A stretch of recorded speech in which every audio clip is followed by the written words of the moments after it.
আসসালামু আলাইকুম সবাইকে। আজকে আমরা একটি ভাব সম্প্রসারণ করব। মানুষ বাঁচে তার কর্মের মধ্যে, বয়সের মধ্যে নয়, অথবা কীর্তিমানের মৃত্যু নেই। মূল ভাব: কর্মই মানুষকে বাঁচিয়ে রাখে। কর্ম দ্বারাই মানুষ আত্মপ্রতিষ্ঠা অর্জন করে। বয়সের তথ্য সেখানে গৌণ। কর্মের মাধ্যমে মানুষকে নিজেকে প্রতিষ্ঠিত করে, সম্প্রসারিত করে। মানব জীবন ক্ষণস্থায়ী, কিন্তু এই ক্ষণস্থায়ী জীবনের দায়িত্ব অনেক। কর্মই জীবনের মূল মন্ত্র। মনীষী সিসেরো বলেছেন, মানুষ তার কর্মের সন্তান, অর্থাৎ কর্মের কর্মের মাধ্যমে মানুষের মানুষের সৃষ্টি, সেটা বোঝানো হয়েছে।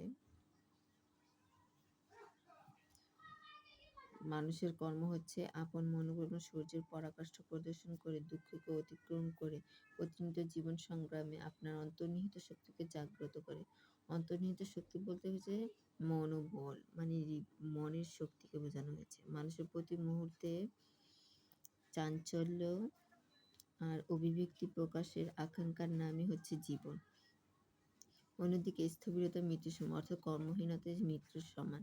সুতরাং পৃথিবীতে জন্মগ্রহণের পর কর্মের মহোৎসবে যোগদান না করে নিরালয় নিভৃতি অকর্মণ্য জীবন পদ্ধতি পালনের মধ্যে মৃত্যুর মতো স্থবিরতার লক্ষণ ধরা পড়ে। প্রকৃত প্রস্তাবে প্রতিটি মানুষের নিজস্ব পরিধিতে কিছু কর্তব্য পালন করার আছে, মৃত্যু তার হিমশীলতাকে স্পর্শ রেখে।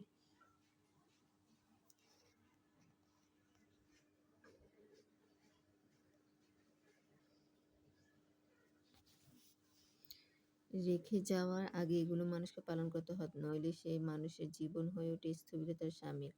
অর্থাৎ মৃত্যুর আগে মানুষ তার কর্ম পালন করতে হয়, না হলে তার মৃত্যুর পর কেউ তাকে স্মরণ করে না।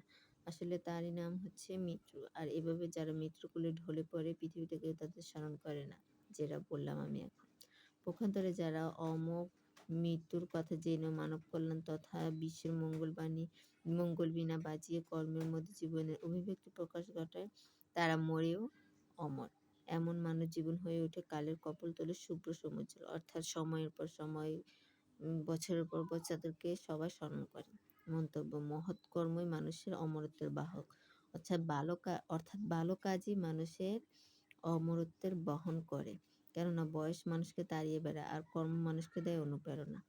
বয়স মানুষকে তাড়িয়ে বেড়ায়, কথাটা কিন্তু সত্য। আমরা 99% মানুষই এটা মনে করি যে বয়স্ক মানুষ মারা যায়, কিন্তু ছোট বাচ্চারা পর্যন্ত মারা যায়। যার হায়াত যতটুকু সে মারা যায়, কিন্তু কর্মের মাধ্যমে মানুষ বেঁচে থাকে। আর কর্ম দেয় মানুষকে অনুপ্রেরণা, অর্থাৎ কর্ম মানুষকে উৎসাহ দেয়। আজকের ক্লাসটা কেমন লাগলো কমেন্টে জানাবেন, আর লাইক কমেন্ট শেয়ার করবেন।